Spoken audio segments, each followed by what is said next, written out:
Hello, welcome, welcome, welcome. Thank you so much for coming again to the Female Shaman Stories for Sleep.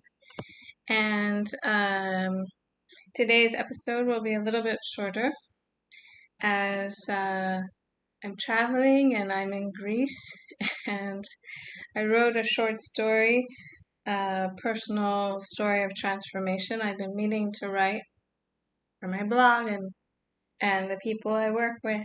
And I thought maybe you guys would like it too. So I hope that you are getting some sleep out there. You're turning off your lights and screens a couple of hours in advance for sleep. Really helps. And not eat carbohydrates before bed either, because the sugar keeps you awake. Anything that'll turn into sugar, carbohydrates, alcohol, anything that'll keep you awake. And so relax, turn off the lights, put on the screen on dark mode if you can, maybe light a candle. That really helps me put my mind into a better place before falling asleep and before dreaming. I do lucid dreaming work, and the things that we do to help our mind dream are also things that can help us sleep. So I'll try to go into more of that later. But we'll just do something fun tonight, and I'll read you this short story and sing you some traditional songs, and then I'll sign off. And if you're really desperate for sleep, you can count to yourself like 1. You can even take a breath here. 2, 3, 4.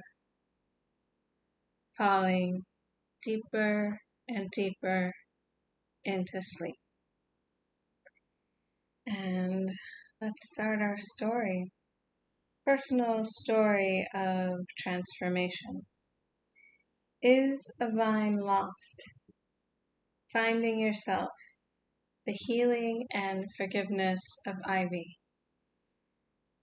A story of transformation and the search for the language of love and divinity. I was inspired to write this story because I'm staying with a friend in Athens who lived on my couch for about a month in San Francisco. And he was about to start a bike trip across country.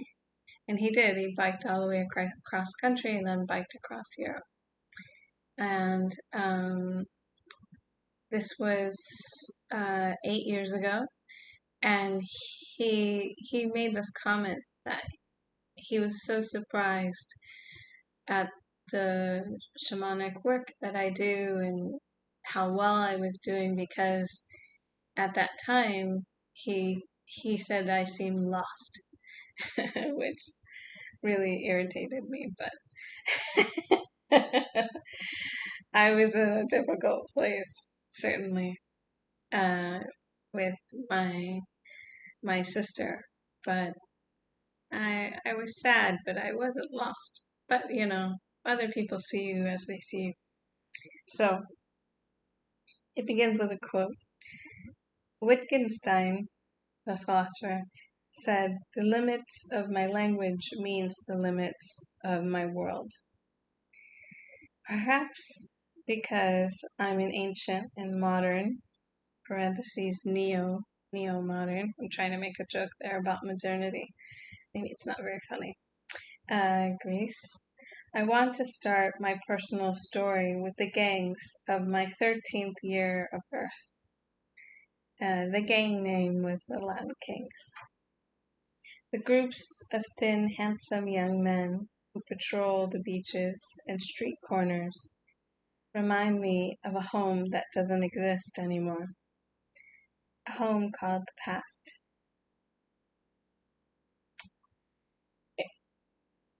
I posted at a park called D, in parentheses, K Park, DK for Disciple Killer. The disciples were the rival gang of the Lion Kings. For the silvery strings of light, look for the silvery strings of light in my story. That's my best advice to new readers. Where there is great darkness, there is even greater light. From the series Lucifer, which I just finished watching it, and I really enjoyed it. The tawny young men with similar haircuts who strut without a beat to step two remind me of the pan-ethnic parentheses Puerto Rican, Mexican, Syrian, white, Korean, and African American wife beater wearing hot boys of my adolescence. So even though the gang was the Latin Kings, all these other many different races were in it in the suburbs, because I was living in the suburbs of Chicago at the time, and the suburbs of Chicago is a mixture, like many suburbs, racial mixture. I had no boobs, a big mouth, and a crazy stare, so I was in no danger from them. I was in the middle of my rebellion against my latchkey-making parents. Was there emotional abuse? Certainly. Did it break me or make me more rebellious? More rebellious. Did I feel that the captors were only recently caring about what I did and now trying to impose arbitrary rules on me? Definitely. So I wanted to write this story because I like to work with youth, and I know a lot of my listeners are young people, and the novel I wrote is a young adult novel. The same, for the same reason, I think young people are misunderstood, and I think it's a very difficult time in our lives. So, and you also suffer from sleeplessness. So you see, and I think shamanism can really help you. Okay, I'll continue with the story. You see how the gangs filled with cute, troubled, car-robbing, drug-dealing young men would be appealing. And there were so many. So that was a joke. I thought that was funny. The city and county of Chicago is one of the murder capitals of the world. I travel a lot for work, which for simplicity's sake I'll just call God, or you could say the energy beyond life and death. People always ask me, aren't you afraid to travel alone? It forces me to be grateful. The question, I mean. I am no longer a kid fresh off welfare in Chicago. I am afraid, but the reward is so much greater than my past or my fear, and probably will be greater than I can even imagine. I don't have words for God or the future. I use cards to read for people, the tarot, and I use the symbols to explain. Yet the future is always in motion. Yoda, from Yoda and Return of the Jedi. Or I think it's Empire Strikes Back. I thought all of this was really funny when I read it. I've always been lucky with divinity. The astrologers call it Jupiter in Pisces. The Toltecs call it Ishta-papaulou, demoness vulture with blades on her claws. A flying demoness with knives for claws on all four appendages. It means no matter what. If my mom dies of breast cancer when I'm 18, or my father dies of throat cancer when I'm 22, and my most beloved sister gets schizophrenia when I'm 17, then dies after nearly 20 years of living in a mental institution, and 10 years writing a book, and 23 years of living all alone, living all over the world without a boyfriend, even though I really, really wanted one. All of this I can eat and process and get out like a late night dinner. So, you know, it's true. It was more funny when I wrote it. I feel everything. I see the spiders crawling on the ceiling at midnight, waiting to cascade down. I feel a stranger's anxiety. I hear the wind talking. And more than once, I questioned my sanity when I felt the fire talking to me in a peyote ceremony, or the ocean waves crashing at my approach. Trying to understand the language of love or God is a constant feeling of questioning one's insanity. Our world doesn't allow for a relationship with divinity. Our language only encapsulates it with weird aphorisms on money like, "In God we trust." What do we trust? The value of money. My whole life I searched for love. I came across it in 11 different countries where I attempted to live like a local. That's true also. Rolling through Deep Park all over again. Every time I fell in love, I fell silent. For me, there are no words for love. It exists outside of language. I'd like to say love exists beyond expectation, but the opposite is true. I love like God and want a God back in return. My spiritual transformation included how I felt about love. I used to only think about a situation using my mind. I'd go over and over it again in my mind and try to find the solution. This left me only mind and all its possibilities. I changed my perception and conceptualization point from only my mind to my heart and my gut. I imagined I was perceiving as the earth perceives. I surrendered to this more stable energy field. It is a surrender. It's like getting over an ex. It's acceptance. We don't have many words for this feeling. Acceptance, surrender, silence, invisible, faith, love, patience, pain, laughter, gratitude. We use these words to describe the feeling of divinity. I invite you to expand our world beyond our language. Dare to find this space within, and more importantly, for yourself. May I write my little website, SheilaHernandez.com. And now, my dears, I will sing you some traditional songs, and then I will sign off for the night. And again, for all of my listeners, and especially young people out there, I hope that you find some value in the story of growing up and of transformation.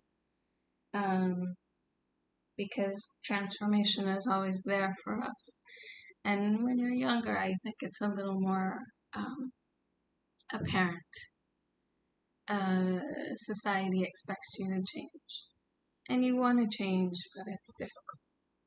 So anyway, uh, for all of you listening, thank you so much for listening and for downloading the podcast.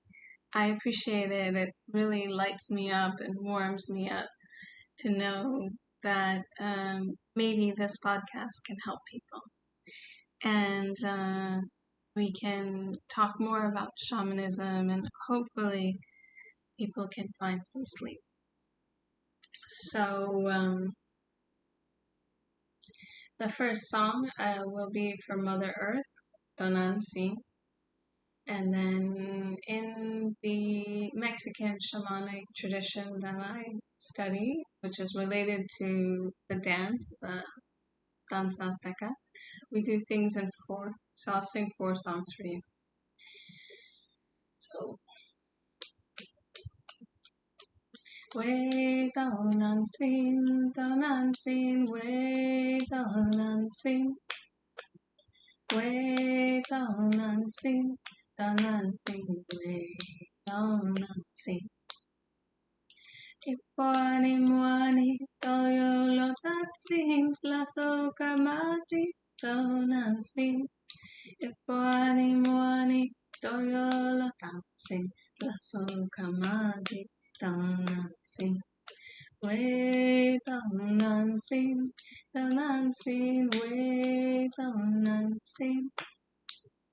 Way donansin, donansin, way donansin.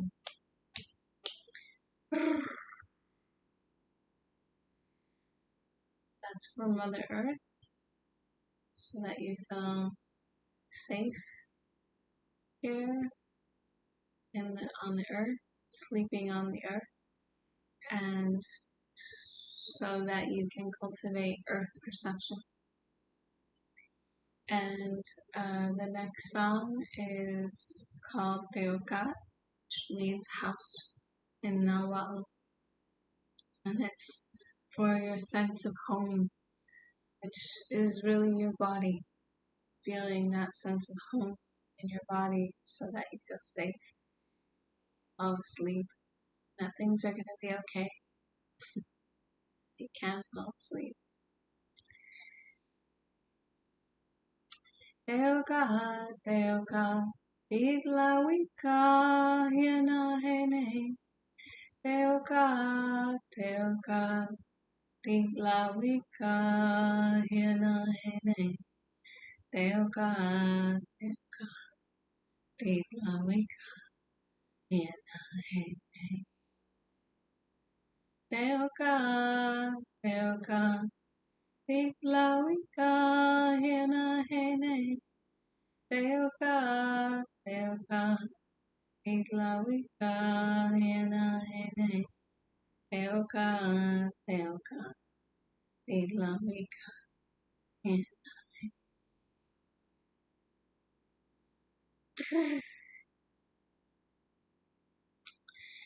This next one is for gratitude, gratitude for another day of life.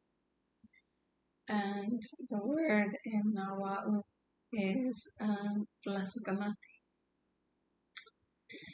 Tlasukamah, Tlasukamah, Tlasukamati.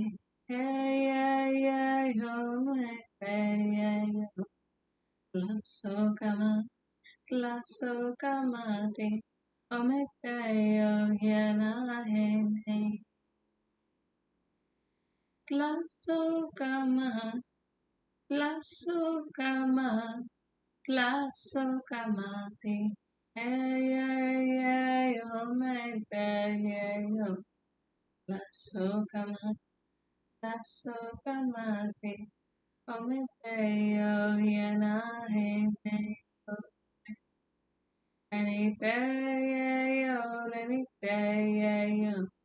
Tlasukamah, Tlasukamati. Ometeyo, hiena, hene.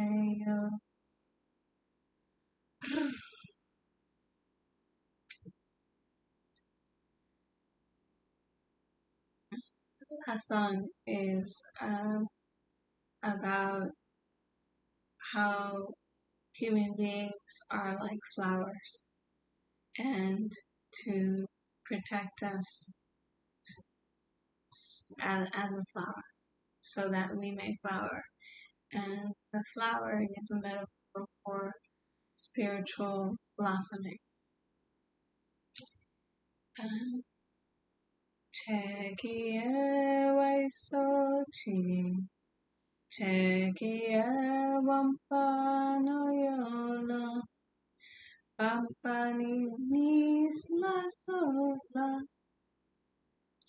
pampani nisla sola, enkanochi no yola. Vida esta flor, vida la en tu corazón, porque te quiero, porque te quiero, del fondo de mi corazón. Chekie waisochi, chekie chekie wampa. Sorry, my throat is dry. Chekie wampano yolo, pampanin nisla sona, pampanin nisla sona, enkanochi no yo.